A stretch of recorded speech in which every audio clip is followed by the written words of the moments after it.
Il y a quelques mois, j'ai lancé un projet qui s'appelait À l'horizontale. Le but était de filmer des moments de vie.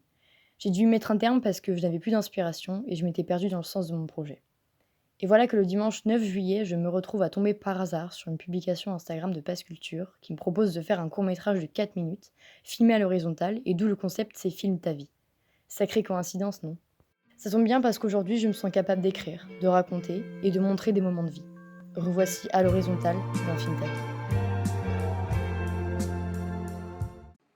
En ce moment, je suis en vacances d'été. J'ai eu mon bac et j'essaie de profiter de ce que le lycée m'a laissé, des souvenirs, des amis, des projets et des idées. Filme ta vie s'inscrit dans le présent. Je vais donc vous raconter ce qui est d'actualité. C'est le début de l'été. La chaleur et le soleil se montrent enfin. Les épreuves du bac s'enchaînent et se terminent. Alors, ça y est. On dit au revoir à ce que l'on ne revivra jamais, en laissant comme seule trace de notre passage des souvenirs. On peut sortir et profiter. Alors on va à la plage, on fait des soirées, on se pose. On profite du temps et de nos proches. On se crée de nouveaux souvenirs, de nouveaux rires, de nouveaux pleurs. C'est des moments de vie en plus. J'ai enfin le temps de me concentrer sur mes projets, alors je crée pour moi et pour les autres. J'ai fait une toile pour l'appart d'une amie, un vase pour laisser une partie de moi chez quelqu'un d'autre. J'ai transformé 2 jeans en un et je l'ai toujours pas fini. J'ai customisé un t-shirt qui lui aussi n'est pas terminé. Et surtout, j'ai fait du montage. J'ai fait du montage et j'ai encore fait du montage. Et j'ai enfin fini par sortir Passy partie 1, mon premier gros projet vidéo. Puis, je suis partie en vacances une semaine dans les montagnes avec mes parents et ma sœur. C'est à travers des randonnées que j'ai pu découvrir de nouveaux paysages qui m'ont laissé sans voix, et j'ai pu prendre conscience de la place que j'occupe dans ce monde face à l'immensité des montagnes. On en a profité pour retourner à Cauterets, la station de ski de nos pires cauchemars, et nous avons pris les meilleures tourtes du monde, celle de chez Gilou bien sûr. Je suis allée chez mes grands-parents, dans le sud-ouest, là où le soleil avait du mal à se montrer. Je suis restée sur un banc à observer le port des pêcheurs et la grande plage avec tous ces surfeurs amateurs. Et je me suis entraînée, j'ai pu faire des tournois.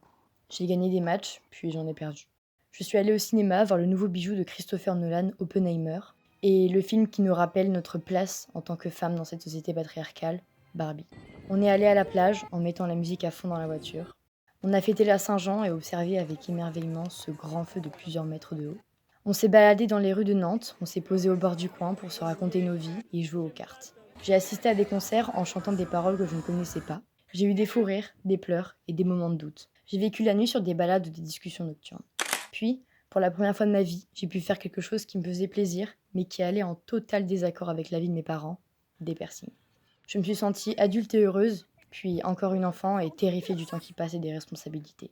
Et j'ai fêté plusieurs 18 ans, parce que ça y est, les 2005 sont devenus grands. En bref, c'était la vie d'un été. Avoir l'opportunité de retranscrire notre réalité via des vidéos, c'est tout simplement magique. C'est pour nous rappeler qu'effectivement ces moments ont existé, pour nous rappeler nos rires, nos pleurs et les gens qui nous accompagnaient à ce moment de notre vie, pour nous permettre de montrer ce que les autres n'ont pas vu. C'est du partage et la vidéo nous prouve l'existence d'un moment. Elle va bien plus loin qu'une photo ou un mot. Elle est plus facile à comprendre pour les gens qui n'étaient pas là. Elle permet de présenter un contexte et de suivre un moment de vie.